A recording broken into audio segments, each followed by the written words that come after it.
Good morning, good evening, good afternoon, everyone. Welcome to the Zwift Community Live broadcast of the SZR Autumn Race Series, race number 14 in this 15-week series. And we are about to head into 4 laps of, it looks like, Watopia Hilly Course today. Riders are in the pens, getting ready to go. I want to welcome to the broadcast Mr. Basan Bahati himself, my co-commentator today for the broadcast. How's it going, Rasan? Looking forward to some racing out here with, it looked like, about 300 signed up on the day, so pretty huge race out there today. Wow. Big race, big race. I don't think I've ever done a real race with 300 riders. Maybe a Grand Fondo.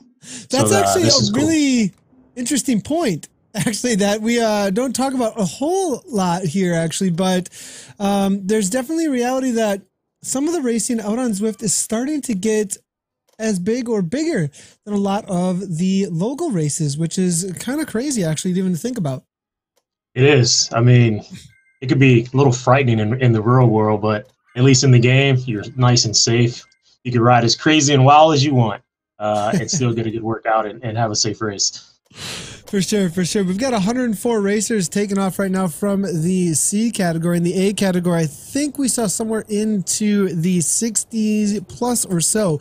We're going to keep eyes on the AB category and the C category as well as they take off from the pens here. James Hodges from the KRT team heading up the charge here for the A category right now. And as they do so, I do want to definitely take a quick little look at the series leaders as they currently stand. And as I look over here at the standings that are at zwiftpower.com right now, in the A category currently, Mr. Kim Little is leading things out for Team Experimental with 231 points. He is untouchable right now, I believe, in the series. Easily has this locked down at this point. He has won, it looks like, out of the 11 races he's done. He's won 1, 2, 3, 4, 5, 6 of those races, actually. So maybe 1 or 2 more chances here to make that 7 or 8 at this point, make it well over half of the races that he's jumped into. So Kim Little definitely lenders. And you know what, Rasan, I don't know if you've noticed these new yellow kits in game. You know what those are all about? I think the pretty That's cool the leader, addition. right? Is that the leader? That is, well, it's actually something that's been added to the game. The leader actually of the E-Crit actually is what those are for. And so Kim Little, actually, here we can see him. We just saw his name pop up over the avatar here next to Casey Shum, actually, current leader, I believe, in the E-Crit right now, actually. And what's interesting as well, though, is that there's 2 different yellow jerseys, actually, for Team Experimental out there right now. So as I move forward, you can see Kim Little, who is the current European leader for the E-Crit, and Casey Shum, who is his teammate out there, currently sitting 7th overall in the SZR series, also has a yellow leader's jersey on. I believe that's for the East E-Crit, North American East E-Crit, presented by Cyclops. Awesome. The European presented by Tax, actually. So 2 of the leaders in the men's series here out there hammering away for the SZR lead still as well. So multiple series here being dominated by Team Experimental out in the world of Zwift right now. They're fully committed, that's for sure, to the virtual racing. Always cool to see the commitment from the teams out there today. But speaking of teams, we've got quite a few here represented right now here, Rasan. We see SZ out there, obviously, with that cool blue kit out there with the SZR on there. We are also seeing Team PTZ out there. I did see a couple of PTZ kits in game. You can look down and you do see right here one of the PTZ riders. Not sure which one we are looking at there, as there's a lot of riders nearby. KRT obviously represented, though, with Mr. James Hodges, as we see him make his way up and over the top of this final climb out of the Essies. Now, this section, of course, though, as the teams start to find their way to the front end of this race and try and position themselves well, not going to be the initial breaks really that we're seeing for the fastest riders trying to get away at this point, but it's going to be that reverse Watopia climb. Always a beast to try and tackle. I usually use it for my intervals, and definitely going to be a point of contention, I think, to try and get away. You know, when you're lining up 4 efforts like that, what's the effort that you're looking for, and what are you thinking about before about a 4-minute all-out VO2 max effort, Rasan, that we're looking at on that reverse climb? Yeah, I mean, you definitely want to reach that climb and not be, you know, in the red zone already. So for me, it was always about getting to the base of that climb and having my heart rate as low as possible. Being a guy who can't really climb that well, so I can use everything that I have to get over that climb. But if I reach the climb in the red zone, my day is pretty much over, and I'll be chasing it in the cars. Popped off the back at that point. Yeah. So we're probably seeing some of the non-climbers trying to set themselves up well at this point, is what you're saying. Keeping that heart rate as low as possible, finding the right wheels, not getting pushed over into a zone that they don't want to be at this point. You do see a lot of riders here coalescing, I mean, really packing up at that point in the pack where they can feel safe, it looks like, and not have to expend too much energy, as we do see a ton of riders sitting at this point. And it's going to be all about those initial attacks from the bottom to the top. We're looking at probably a 3:30 or so for the super fast riders here, but it is 4 laps. They're probably not going to put everything they got into this first attack, I wouldn't think. Although once in a while we do see somebody try and get away early here. With 4 laps, we're looking at about an hour race. Kind of risky early on to try and get away, even with the big climbing there, I think, Rasan. Yeah, you know, and just going back to your point about, like, how do you approach the climb? You often hear about, you know, like sag climbing, you know, and it sounds easier said than done. But once you perfect sag climbing, it can absolutely save your race as a guy who can't go uphill too well. So I know this is a game. I have tried to sag climb in some of the group rides here. It works to a certain extent, but these Zwift group rides and races are so hard. It's actually pretty hard to sag climb. In the real world, on the road, you can sag climb, but I know that once you perfect that, you could really save your days on the bike, because it just saves so much energy. Such a big group, 300 odd riders out here. So these guys really have to be smart and approaching these climbs with these really fast guys. So what you're getting at there is that, like, seated climbing? Is that what you're getting at there? Like, actually... So the true definition of sag climbing, you want to start in the front. So if it's 300 riders, you want to be like, for me, I would be in the first 20, and I would gauge my efforts. So if it's a 4-minute climb, for the first 30 seconds, I may lose 30 to 40 positions. And the next minute, I would try to lose only about 10 positions. And then that last 30 seconds to 45 seconds, I would actually go into the red zone to make it over the climb with the group. Hopefully there's some sort of downhill or flat road that I can recover on. So up front, you're actually looking to play smart enough to lose positions. Like you don't want to lose those positions, but on purpose, you're not going so far into the red because you know you can't handle that for the entirety. Exactly. And so you're actually going backwards on purpose during that first half as much as you need to. Is what it seems like in order to save for that last kick. Now we do see the kicks happening. This is not. Now, what did you say? Sag climbing, like a sag wagon, like a sag, SAG. Yeah, like a sag wagon, Yeah. You know, that's actually something new to me, actually. But this doesn't look like sag climbing whatsoever here, coming from Casey Shum and Kim Little here. And there's nothing but going backwards for some of these riders at this point, as these current series leaders are absolutely killing it over the top here. The yellow jerseys in the E-Crit right now, also showing their dominance right now in the SZR, and they've got 9 seconds. You haven't seen this kind of a break here in SZR in quite a while, man, and they are showing off today for sure. I think it's those yellow jerseys that are giving them a little bit more motivation, actually, to go here. And we are seeing Kevin C. Leeson. Can you fade climb on Zwift? Great question. As Rasan was actually just talking about how it's a little bit different out on Zwift to try and be able to fade climb. If the group, now you can, I would think, if you've got a strong enough pack out there, but it looks like there is some definite riders that are kind of above and beyond a few of the most of the pack out there that are making it very difficult. I would think that's similar in real life though too. If you had some all-stars who just decided that we are going to go on this climb and they are pure climbers, that there's just no reality to staying with them if they wanted to go. Absolutely. Yeah, it's funny. Sometimes you look the SAC climb and the group goes slow. So you're in good business. But like now, the group is so single file. You have these 7 or 6 riders off the front just absolutely going bananas. It's very hard for you to SAC climb when everyone's single file, you know. So ideally, you want a massive group. You want the front end of the group, you know, the top 10, 15% single file, with the rest of the group kind of fanning out, so you can SAC climb. But if they're single file the way they are now, you're on your own and you're just biting your teeth hoping you can get over the climb.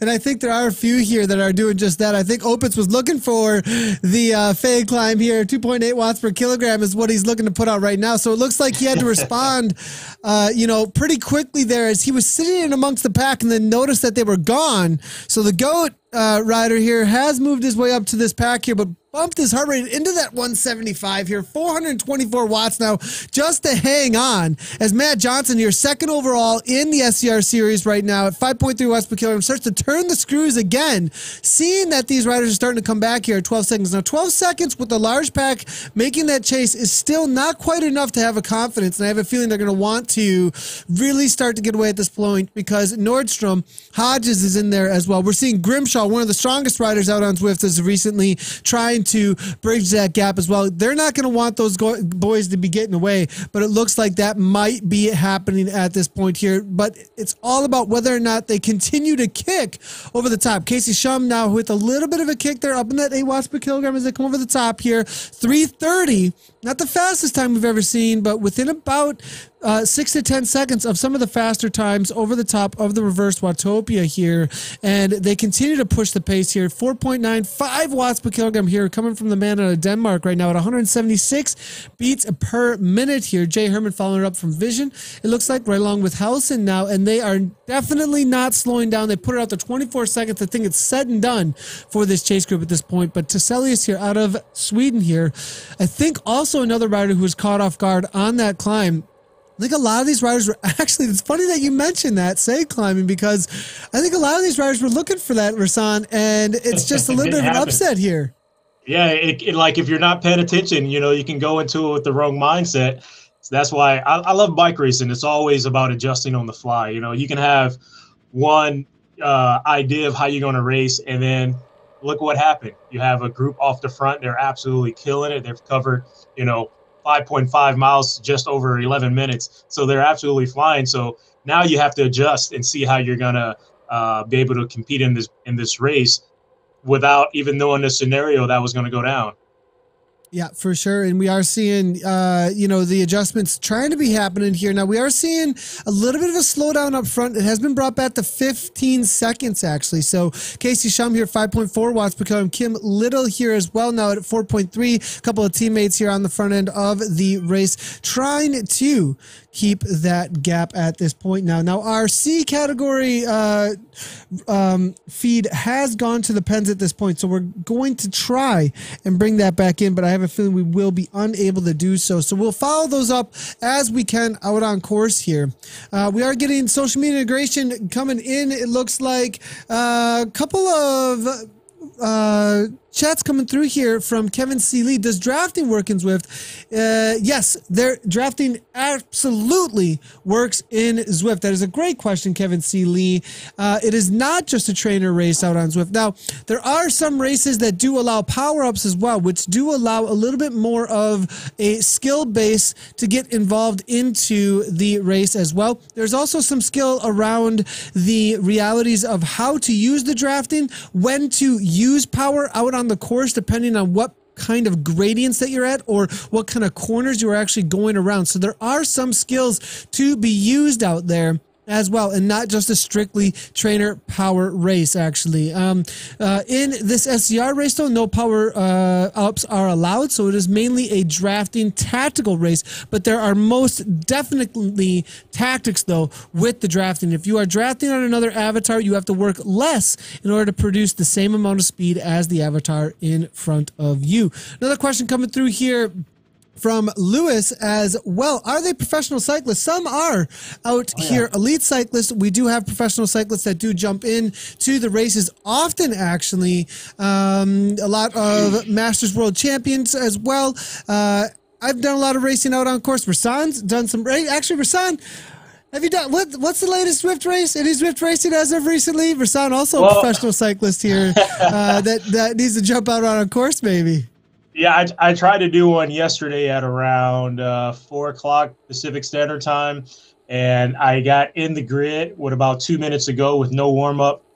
The flag dropped, and I was dropped within 45 seconds. So I DNF'd, and I did my own workout. Classic Zwift racing for the first time. It is a cyclocross start. Now, Rasan, yes, have you raced any cyclocross? I've done a few cyclocross races, but it does not work for me because I like sitting on my bike. I always like off the bike and doing all this other shenanigans. I was always the same boat. I always was really confused. Up front, I like cyclocross now, but it took years for it to grow on me at all because I was very skilled. I'm not trying to do my own horn too much here, but like very skilled single track rider that really liked to stay on the bike and be very, very fast with lots of power as well, and always pedaling. And when I was like, why am I getting off my bike? What are we doing here? I'm with you there. But it's definitely more of a mountain bike, cyclocross type start to it, though, out on Zwift, I would say, Rasan. And I kind of feel like I lost some of that fast twitch muscle of like, when they take off from the line, it's just, I need to wake up a little bit. I need about 20 minutes to just kind of ride into the race. So that off the gate, 800 watts, 900 watts right out of the gate, it's not for me anymore. Maybe 10 years ago. Gotcha. That's definitely what we're seeing right from the gun here. And there's also something to be said. We get that question a lot about the professional cyclist thing. Now, there are people at the Cat 1-2 elite area, as well as people who have just been doing Zwift racing who had the ability and genetics, but did not have the time commitment to race 2 to 3, 4 hours at a time. But they can jump into a race where you have this virtual environment for 45 minutes to an hour where you don't have to put in huge base miles, but you can still produce a 4.5 watt per kilogram plus. And so you do not need to be a professional cyclist in order to produce those kinds of numbers, actually. Now, if you start pushing into 5 to 6, then we can start asking questions and go, hey, I think you still can get people that can get there, Rasan. I mean, but you start to go, hey, you're pretty talented at that point. And we do have questions asked around, the Zwift community does a good job of a little bit of policing around that. Yeah, and at the end of the day, it's still a game. But what I do like more about it is that now it's more of a tool for people to actually stay fit, become better riders. So when you do get on the road, in your group rides or just to go out on the weekend with your buddies, you can, throw down some good watts and your FTP is a little higher and you're able to actually compete. I think at the end of the day, we all like to brag to our friends, and sometimes you can just do it with your legs than your mouth. So, like, for instance, yesterday I went out on Zwift. I rode about an hour and a half, but I had 2,500 feet of climbing. In order for me to get that on the road, it's a 3-hour day, I was able to do it in the comforts of my own home. Kids are home doing homework. I could pay attention to them and still get a workout. So it's just a great platform. For sure, and that's definitely the focus of Zwift racing at this point with the just getting out there, having fun.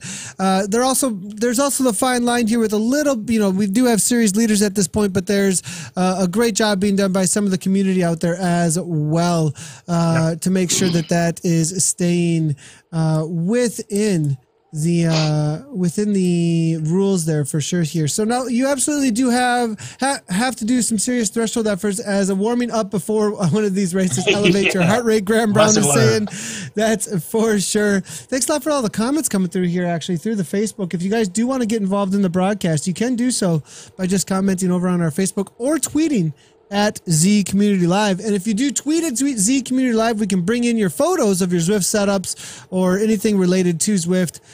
If you do want to bring in some photos as well. We usually have Instagram up and YouTube. For some reason, our integrations were not coming through. So sorry about that for our Instagram post as well as the YouTube chat there for trying to get those in here as well. Did my second Zwift race today, only Cat C, but great fun. Loads more of workout than I would have had otherwise. And that's why I do it as well. You know, I was doing the KISS 100 races last year going into the season, man. And it was 100K. 4.0 watts per kilogram for 2 hours straight was what I was forced to do. Yeah. And like just dying the whole time and like suffering, racing against people from all over the world. You can't get anything like that, you know, even out of my fat bike. I mean, you end up coasting so much, you know what I mean? Like you were saying, you wouldn't have gotten all that climbing, all that elevation that you got, all that train you got in a shorter period of time. You were able to pack that in and get it done as a dad at home. Yep. Yeah, it's amazing, and I'm using it more and more. So I got into a little conversation with my buddy Mike Davis. He runs a bike shop out of Santa Monica, and he's taking the race series very seriously. He's now second, or he got second last night. He placed second, and I said, "Oh, all right, Mike, you're taking this very seriously." He said, "Yeah, I want to place well when the new series come up." So. It's as much as we love just to train on it, there are a lot of people out there taking this very seriously. So Davis, it's awesome to look at it. Is he riding for WBR? Do you know if he rides for I know the name Davis. He must be in the CVR Davis, actually. Yeah, he is. I'm not sure if it's WBR. It could be. It very well could be. Yeah, Davis is a familiar name for me for sure at the front end of the races. So I think we've seen him quite a lot out there. Good to hear that you know him. He's also locally. a good bike racer on the road too. Sounds awesome. Sounds awesome. Watching Zwift racing on my Xmas works. I'm rock and roll. Sounds good, David Chris. Good to see you there, David Chris. Thanks a lot for Davis is right there. He's right there. He just commented in game. He says yes. There he is right there, actually. It's Davis from the WBR. We just saw him comment actually in game. There's your buddy. I wonder if he's at the bike shop right now. Let's see if we can move forward again and find him. Man. Who's running the bike shop if you're always racing? Who's running the bike shop if you're always racing? This is absolutely awesome. Mike Davis out there right for WBR. And what's the shop that Davis is from actually? Look, he's right here. Helen. There he is. Helen's in Santa Monica. Well, they have a bunch of stores, but the main store is in Santa Monica, California. That's so awesome, actually. Now, we are getting a lot of riders here nearby, it looks like, so we are getting a little bit of dropouts here from our fan view, but we are going to try and get the riders in our view here as much as we can, but we are getting shot back here a little bit. This is one of the sections out, of course, we tend to have a little bit of trouble with here. Now, speaking of the C category, though, we definitely want to be able to cover them, and maybe it was a little bit fortunate that we were shot back because this is Mr. R. Dallin here riding for the Vikings team, and he has been on fire lately in this C category. And riding in that Imsen Tour California kit, the Vikings have adopted this kit actually as their team kit. So Dallin here looks like he is currently leading these Cs as he has done recently a lot in this series. I'm going to move down through ZwiftPower.com, and we are seeing one rider in the C category that's over category limits. Actually, it's Koning there. First time racer, it looks like, as he's got an unattached account over at ZwiftPower.com. Currently at 3.7 watts per kilogram, so he's a little bit over category limits. But Richard Dallin here at 3.2 currently has, it looks like, a solid 30-second gap over Jacob Nystrom, as well as Simon Pfeffer there, and then Sundstrom, and then Matt Smith. So solid effort here from Dallin here. It looks like 34 seconds. Pfeffer here trying to make the chase, 158. Not sure if they're going to be able to bring it back, though. And now, we are in the pens, boys and girls. All right, I'm going to have to do a quick relog. We are jumping all over the course. It's a cool thing, kind of, because we've kind of figured out what the issue is, just so you guys know. there's so many people on Zwift that the rider nearby list only holds about 100 or so. And so since there's such a large population, we think, we're not positive, but we think that it's jumping us around in fan view, and then we just lose our riders nearby. So real quick though, everybody, we will be doing Workout Wednesday here in just about an hour, a little over an hour from now, at about 1:45, actually 1:45. So quick little promo on Workout Wednesday here that we had with Greg Henderson, actually, and we will be doing it with Matt Rowe from Rowe and King in about a little over an hour from now. Make sure to sign up for that if you want to work out with us and suffer with us, and we'll be right back as I log back into Zwift and join up with the front end of the race.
Let's get that draft. Come on.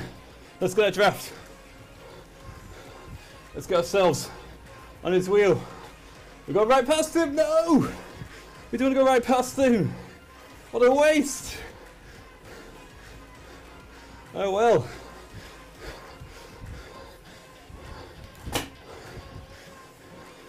Here we go. Second go, second go. G Cokes. What a guy. Helping us out. Coming right to the front, Guy. Good job. You get it right on for me. And a lot of heavy breathing.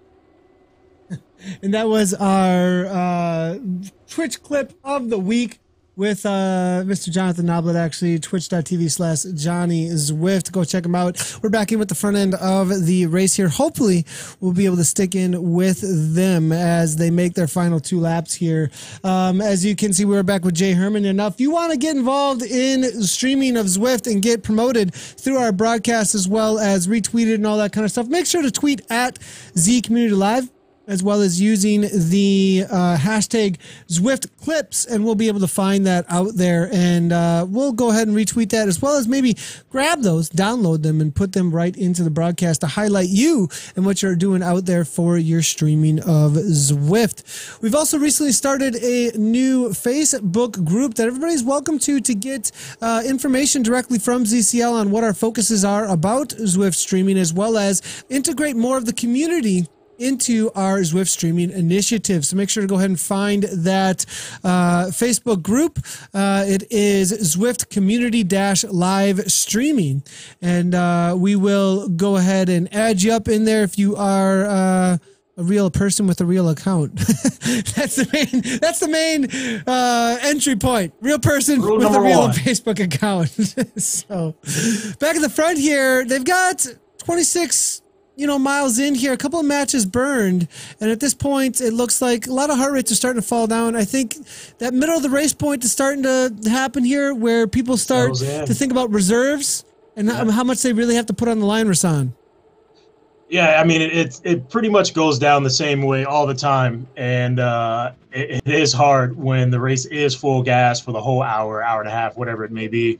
But oftentimes, race is hard in the beginning. It's all about holding on for the first 15, 20 minutes, and then you can kind of settle down, save some of your bullets, and then save it for the last kick to the finish. So it seems like they're content with the breakaway right now, and they're just going to ride away for a little while, and then I'm pretty sure the heat will be back on pretty soon. Yeah, it looks like fairly calm at this point. I think Team Experimental really put down some big matches there early on with those yellow jerseys in order to cause these breaks here. Looks like we do have Casey Shum. I'm not seeing the other yellow jersey right this second. There he is. Kim Little is at the back end of the pack here. Now, it is a larger group here, and so I think that's also part of the reason why they're feeling fairly comfortable without too many attacks. A lot of times a larger group does cause a little less anxiousness, I think, at this middle point of the race, right? So, like, because of the larger group here, you tend to be a little more calm. There's not as much weakness in the group, so you can't really take advantage of that. Later on in the race, though, people start thinking there's too many people here. And so, middle race, if there were less people here, you might see more attacks because there's more advantage to take, I would think, Rasan. Yeah, it's always an interesting combination when you have a breakaway, and in that breakaway you have about 7 or 8 people. You start looking around at each other, and you're starting to size people up to see who's using more energy. My rule of thumb was always do less than the person doing the least amount. So if we're all rotating and everyone's taking a 10-second pull, I'm going to take an 8-second pull. I want to be the guy to save just a little bit more than everyone else. And there's always going to be that guy who wants to show how strong he is, and he's going to take a 30-second pull when everyone else taking 10-second pulls, and more than likely that guy will not win the race because he used too much of his energy during the race. Very smart and tactical for sure. And because there is drafting in game here, you definitely have that same thing working out here. And the cool thing is you can actually see, who's doing the work. That changes things up too, I think, in a huge way, actually. Now, we do have one rider off the front here, actually. We do see this Helsen here coming out of Belgium. Now, I do not know when he went off the front here, but he's put out a solid amount of effort here. 5.6, 5.9 watts per kilogram, actually. Now, it might be getting a tag, though, for some verification, but absolutely killing it right now. Kim Little here just allowing that to go at 17 seconds now, as we can see. And I'm actually maybe seeing women's avatar here around that rider here. I'm just going to double check. Yep, it is actually Jorrit Helsen out of Belgium here. Absolutely killing it. 27.53 off the front now. And so Jorrit having a solid ride, it looks like here. I'm just going to double check and make sure I'm not getting, perhaps we have a professional rider off the front here, and do not want to call out a women's pro here as needing maybe a little bit of verification here, but definitely off the front here, dominating the race at this point. So they're going to let her go and let her take all the KOMs and all the wins for the day. Solid effort here by her. It looks like no hurry monitor, though, and you cannot actually win the SZR races without a hurry monitor on. Actually, it's a part of the rules here, but solid effort. She's still getting an awesome workout, which is always good. They're going to let her go, though. At this point, she'll most likely get a relegation on the day, though, for maybe having a little bit of a overbuff there, a little bit on the power right now. Kim Little here, 5.9 watts per kilogram. It does look like now kicking, though, right from the get-go here. Herman's going as well, though. Going to follow that up, I think. And knowing the man to mark who made the initial moves. Now, they were caught after that initial attack. We saw that 5 riders get off the front, but the group brought them back. Looked like it took a pretty good effort, though, from some of the riders, and they were able to drop a few more off here. But it is still going into their third lap here and going into, their third time up and over the top of the climb. They'll be going into their final in just a moment. And it looks like Herman here maybe trying to get away, maybe second guessing it, though. And it's the interesting thing I was chatting about. Very, very motivated. I don't think they're going to let one guy just roll off the front. Herman went, and then the group reacted right away. And it looks like you have some counters going over the top right here. But this group seems really motivated to make sure no one gets away. Yeah, it does seem that way definitely here. Now, we are seeing it looks like a 2-second gap here, but like we're saying earlier, you can do the fade climbing, the sag climbing that you were saying earlier, and it does look like a few riders here are just allowing themselves to be pulled back up to the group here, and it is a very tactical climb, actually. It's got an initial kick, it's very sharp, but then it gets flat for a while, and you can actually grab a draft pretty easily up and over the top of that initial spot here. So we do see it looks... Go ahead. It doesn't necessarily... sometimes people are like, oh, this is a very easy climb. I can use a lot of my power, you know, to get over this thing. But if you use 10 of those efforts in an hour, you know, we only have so many bullets in a gun. So like that could be the deciding factor of you getting first or second or third, is that extra effort that you did every lap. So instead of going over that last climb at 7 point whatever watts per kilo, try to get under 4, you know, and save just a little bit, because that adds up to the end. It's just a little nuggets that you want to hold on to. So when you get to the bank, you have more money than the next guy.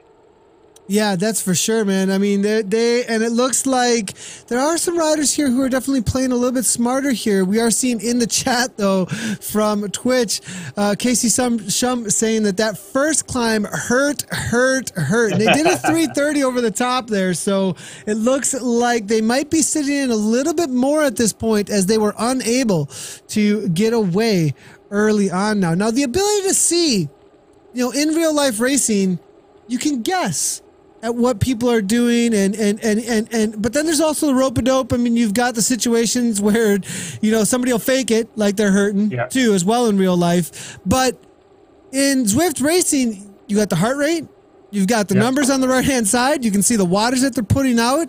I think there's a little bit more feeling of control, or at least a feeling of like knowing what is going on out there, which has its awesome, really, I mean, it really has this amazing ability to push your mind to another level. I feel like when you're out there racing, because you can see what's being produced and what you have to match, whereas in real life, you don't have that to look at. You just have a distance. You just have well, they're there or out of sight, out of mind, or whatever it might be. So the chasing's so much more apparent. Yeah, perfect example. Yesterday I did forget the name of the loop, but it was 3 main climbs. It took me 27 minutes to get to the top, and I was chasing each guy that was about 30 seconds. I can see the watts per kilo he was putting out, and I can see the distance come down, you know, get closer from 28 to 27. And then I was able to gauge my climb without going into the red. So that's a great point, Nathan. Yeah, it definitely changes things up a lot. It definitely makes the competition continually real. And you always have the watt per kilogram flexing, I think, going on a little bit as well. When somebody's climbing at 5'5", 5'2", or whatever it is, and I'm like, oh, I think I can match that, or maybe I can catch them. And then there's this like steady competition going on within yourself against those other riders that you're with out there as well. It definitely can push you to that next level, and you definitely see that in the racing as well here, as the riders are looking to close these gaps down and estimate what can be held while they're off the front here. Now we are seeing Opitz here trying to close things down, as well as Jay Herman there as well. We are getting bounced around a little bit as we get closer to the more populated section out on course here. We're hoping we do not end back up in the pens here in just a moment, but I think we are going to be able to stay with the front end of the race here as they do take this left-hand turn into their final lap now. 35 minutes of racing down, and they have been absolutely flying. That is some crazy fast lap times, actually. Looking at like just over 12-minute laps, actually. That is some of the fastest times you can see for orange jerseys actually out there on Zwift. They're smoking. Yeah, that's fast, covering 16.6 miles in just over 36 minutes. Yeah, I think I would definitely been dropped. I would have had to warm up for at least an hour before I hopped in this race today. So I'm glad to be sitting behind the mic and not on the bike. So the other thing, real quick on that, is the riders here, as far as the groups and how they get together out here. You know, groups definitely travel at high speeds, just like in real life. Like, I think there's the group dynamics and the ability to work together to chase people down out there that is also out there for sure. And you do see these groups kind of get familiar with each other and start to estimate what they can bring back. Now, the riders up front here are definitely gone at this point with a 144, and the stronger riders definitely make their way toward the front and walk away. But as you can see, we are getting jumped around a little bit here. We're going to try and get back in with the front end of this race here. It looks like Kim Little here, 4.0 watts, but coming up toward the front now. Also, it looks like Chris Wonos here as well out of Poland. And we get jumped back again. So we're going to maybe just have to stick with the riders that Zwift will give us at this point here. I'm going to go ahead and bring in a few comments as we look for the front end of the race again. We are seeing G. Leo saying SW nice race yesterday. It sounds like SW won the CVR league race yesterday. Casey's watts are real. I suspect his chatting is fake robot AI, and a little bit of ribbon going on there. It looks like as well between the commentary from the peanut gallery over there. Always good to see you guys having fun with the chat. I'm going to see if I can bring in a few more comments though from Facebook, because we did lose a few of them, it looks like, here as well. So Twitch chat, we are watching, and having a hard time though here, trying to keep up with the race. We are on the final lap here. Kim Little is out there in the front end of the race. That is kind of the only story we've got to tell here at this point, if we can stick with it, as we are unable to find the back end of the race. It does look like there may be a couple of jump arounds here, a little more than usual actually. Apologies about that, everybody. We are working on trying to get a solution for that for sure. Kim Little, I have no idea what he is saying actually in chat there. 3L1 T3MU Mune. Something about elite. Oh, the elite Mune. Got it in code there as well, coming through. Ouch, it is what Casey is saying as well here. So we were going to chat a little bit about also the ability for these riders to see the numbers out there from the other riders. How does that change up for you in your experience, Rasan, from real life racing to what's going on here? We were chatting a little bit about being able to see what that effort is up. You know, you try and estimate what other riders are doing out on course in real life racing, but being able to see these numbers, like you were saying there, out on that climb, but in these races here as well, you can kind of see what kind of matches that have been burnt though also by the riders, and what your competitors have actually thrown down, and estimate whether or not they have anything left. I would think that would be a whole new level of guesstimating in how to race. Like, it brings in a new tactical level, I think, is what I'm trying to get at. You know, rather than just like guesstimating at it. Yeah. I mean, you hear, organizations, race teams like Sky talking about incremental gains. This is definitely incremental gains. I could only imagine like sitting on someone's wheel with 3 laps to go at 40K an hour, 60K an hour, and I can see my competitor's heart rate and know that, okay, this guy's done because he's at 185 already, and I'm at 170. Or, this guy, he's feeling really fresh because we're going 60K an hour. He's only at 160, and I know that his max heart rate is 209 or whatever it may be. So, yeah, I mean, that's a huge game changer. I can only imagine if we had that in real life. I think the racing will be that much harder because now you can no one can really bluff anymore. I've done a lot of acting in my life as a crit racer. So what does that look like, Rasad? I think people would be interested to know, what does the acting look like? It's from everything from saliva running down the face and letting snot run out of the nose to wiggling my feet or my legs a certain way to look like I'm absolutely hurting, but sometimes I'm not, sometimes I am. So what are you trying to accomplish there? To get people to attack and burn matches because they think you're hurting? Is that the whole idea there then? Yep. And sometimes, man, I've been in a position where the race is so hard, I would dig so deep to get to the front and ask the guys who were putting down all the power if they can go any harder. And they would look at me and just go, all right, we're going really hard. And he just rolled up and said, can we go harder? And they shut it down. And sometimes it works. They'll shut it down and I'll survive, you know? It's all about mind games, man. It's not always physical. So I've got tons of stories I can give you about how I've manipulated the group to slow down in my favor. Or even go faster sometimes. So just so you guys know, out the Zwift racing here, it's all about asking if they can go any harder. Go ahead, Kim Little. Ask if they can go any harder right now. And CS Strix is saying, harder now, please. Please, go a little higher. I want to see everybody in chat, in game right now. Can you go any harder, please? Is anybody going hard enough at this point is what we're wondering right now. And so Jay Hodges is saying, I can see this moving over into real life in a decade or so. Every rider's team car having full transparent access to every other rider's numbers real time. One way to clear up some of the controversies. And is that all you got is what Mr. Scotty Weiss is saying as well. Yeah, that's Scotty. like a Miss Piggy. That's a Miss Piggy quote. I'm pretty sure. Is that all you got? I'm pretty sure. I was in a break one time with some really hard hitters, and these guys are absolutely killing me. And I couldn't pull anymore because if I took a chop, I would definitely get dropped.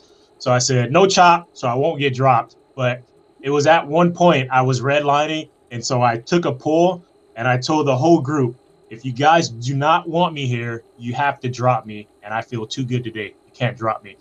Now, they didn't know that I was suffering, and if they went hard one more time, I was going to get dropped. Just those words alone made the group slow down, and I was able to win the race just by manipulating these guys. Just going to the front, saying, you guys need to drop me now if you want it to happen. GG, yeah, game but over. you can't because I feel too good today. Even though my legs did not feel good. I just had to say that so they could slow down and say, well, Bahati's feeling good. He's right. We won't be able to drop him, so we might as well contend for second or third, you know. Interesting. Well, it does look like these boys are not slowing down at this point, as this is the final climb up over the top here. 20 miles in for 4 laps out on Watopia reverse right now. And we do have Herman up toward the front here. Looks like he's feeling pretty good. 174 beats per minute, though, currently. Cedarholm, though, I thought it was all said and done for him early on, but he has been able to hang on throughout the race here. And now 6.7 watts per kilogram coming from the SK Ride rider here out of Norway, actually, in real life team. Torgesh Bernhansen, actually, World Cup winner, actually, MTB rider, does ride for this team as well for the SK Ride team in real life. Good to see them still representing out there out on Zwift. We do see the current series leader, though, for both the eCrit as well as for eCrit EU series presented by Tax, as well as the SZR series right here, making his way to the front, looking to take another W. But the second place overall rider, which is Matt Johnson, riding for ODZ out of the USA, just tucked in right on his wheel, making sure that Kim doesn't go anywhere just as of yet. Looks like we might have a sprint finish right now, Rasan. They don't kick over the top of that first one with 14 guys. I'm not sure they're going to be able to go anywhere, Rasan. I mean, you never know. It gets to a point in the race where people start looking around, and if one guy has enough, you know, and has this tenacity to attack the group, everyone may look around and not want to use that effort. And as we say that, there's an attack right now off the front, but 4 guys are following, so it's going to be close. We'll see. I think it'll be hard to break this group apart, and if you're not a sprinter, you may want to think about trying to break away. We are seeing that attack there coming from Bochen as well as Cedarholm following that up. Herman's there as well. It does look like Outlaw here coming out of Denmark. 2 Danish riders here going along with Cedarholm from SK Ride. Looks like Herman from Vision here riding out of Germany, though. 170 beats per minute's got a huge kick. They're getting a gap at this point. Now, this is a very, very early attack. There's a few matches being burnt. Not sure they're going to have much for the finish. Looks like your buddy Davis there coming out of Sacramento now, falling off the back a little bit. looking to grab onto Hegman's wheel here from TKBE out of Belgium, local shop there. And it looks like able to just get back onto the Team Poland riders here. Chris Wonos, who's actually the winner yesterday, I believe, in the CVRE heat actually now, but it looks like he is going to be able to hang on. He can have a back-to-back W here right now, but it looks like Grimshaw now comes flying by with that counterattack. 8 watts per kilogram, 192 beats per minute. They are just being like a butterfly here, Rasan, right now. He's definitely digging deep at 192 beats per minute. RPMs are fairly low, so he's pushing a really big gear right now. So he's definitely going for it and feeling strong. He's able to continue to push at 190 beats per minute. It's pretty good, close to 400 watts. So he's definitely going to be a guy to watch. I think he would try another attack before the finish here. Yeah, on the downhill here, I have a feeling it might come all back together. And that's something that's very much like real life. A lot of times you do have the groups come back together on the other side because of all the drafting that can take place with such a huge advantage to it as you do roll on through from that draft. So it does look like it's coming back together. They were able to drop a few off on that climb here, but now it does look like Herman right along with Hegman now leading things out. Cedarholm's there as well. TKBE now leading it out. It's all about positioning now and who goes first. You know, 500 meters to the line in Zwift, that's kind of 400 to 500. It's a little bit earlier than real life. Long. Yeah. I mean, it's long in Zwift. It is definitely long in real life. That's when the guys who can sprint from 400 or 500 meters are usually not the fastest guys, but typically the stronger guys. My sweet spot was about 200. Just within 200. But sometimes my lead out was so fast, I can hold on to about 100 meters to go. And they now we are seeing, though, here, Rasan, 400 meters or so from the line. Grimshaw goes at 16 watts per kilogram. He gives a huge kick to try and grab on to a ton of speed, but grabbing right out of the wheel, though, we're seeing Herman come right on by and here. Davis. It might be Davis, actually. Davis to the line. Who's gonna make I think it's Davis. Mike Davis. Mike Davis for the W. I think he had to show off for you there, Rasan. Right I think that one was for you, for sure. Let's take a look at the replay here real quick. And it looks like coming to the line here, we had Grimshaw leading it out. He pushed into 16 watts per kilogram. Herman then comes up on him there, it looks like here. But then Davis with 14 right at the end, as you can see there. Look at that. Little motivation from there, Rasan, I think.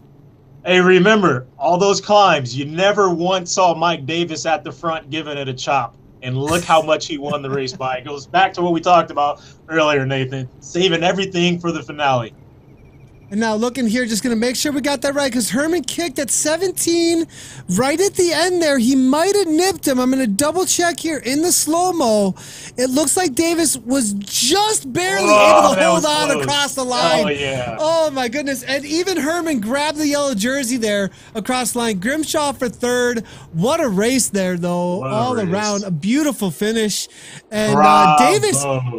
He waited for that last 200, like you were talking about, right? Yep.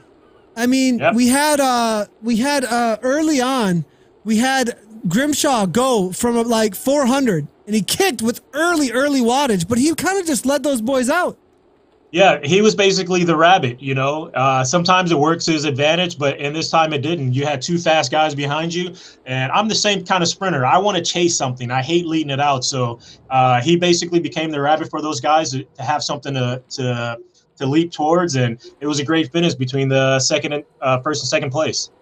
Yeah, huge result there for Davis. That's back-to-back wins for him, actually, if he won yesterday's. I think he was second yesterday. Okay, second yesterday in the CVR. Yeah, second yesterday in the CVR. Yeah. I wonder what zone he's racing in, actually.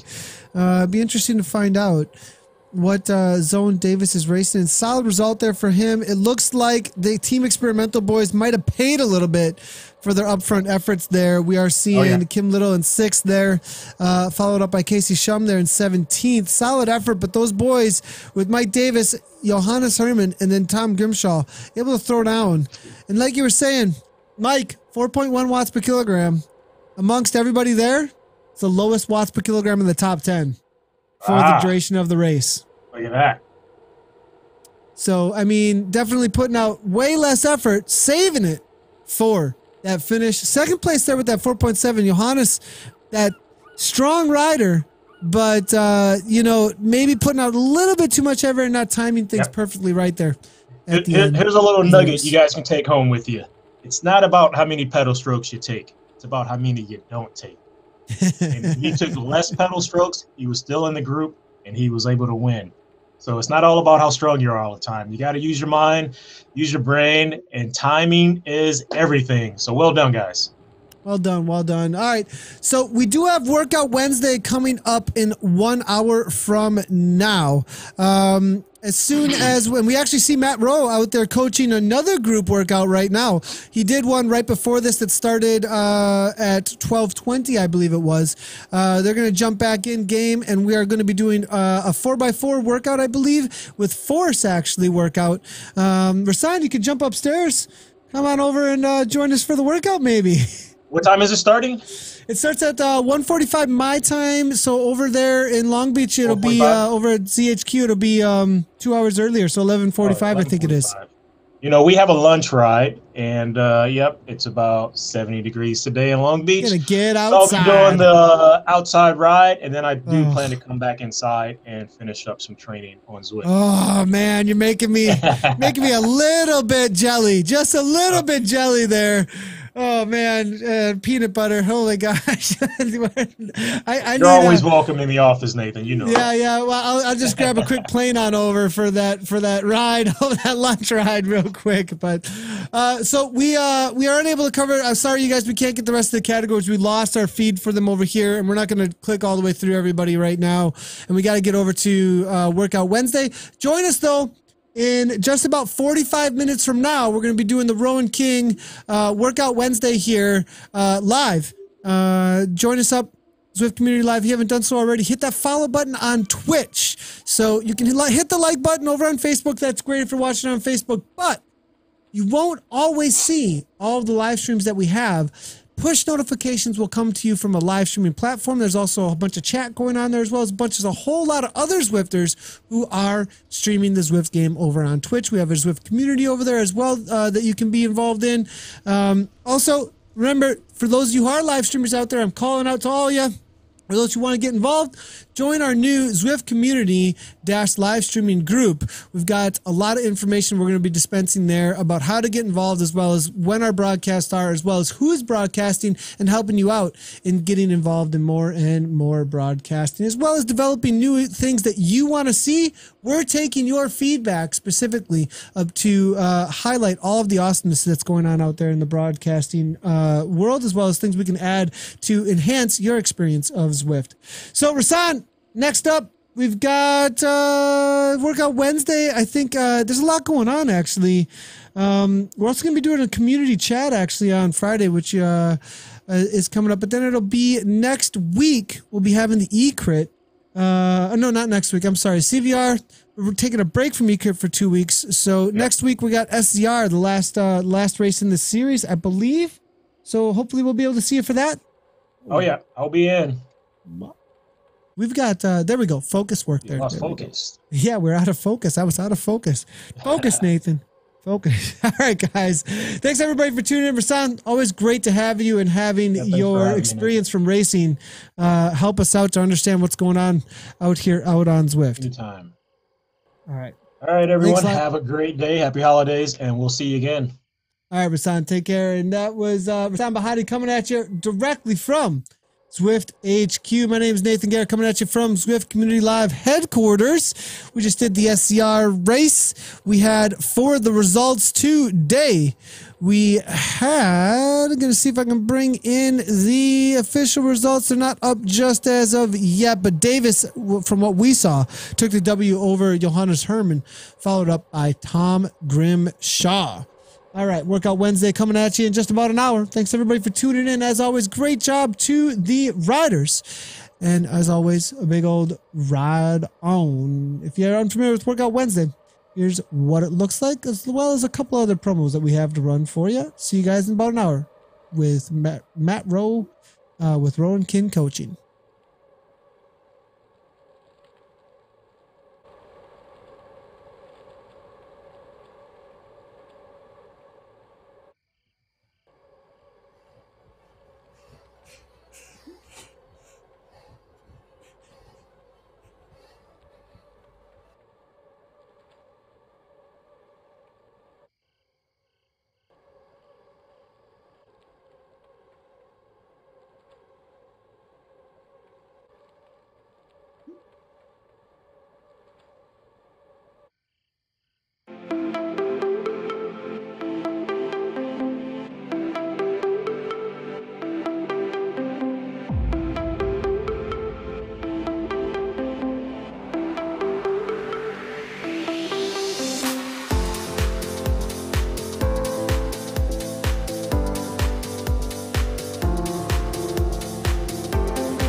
Come on, let's get a draft.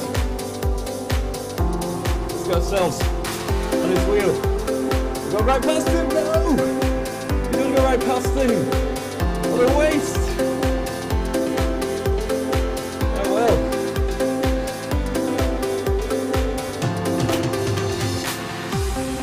Here we go. Second go, second go. G Cokes. What a guy. Helping us out. Coming right to the foot, G. Guy. Good job. You get it right on for me. A lot heavy.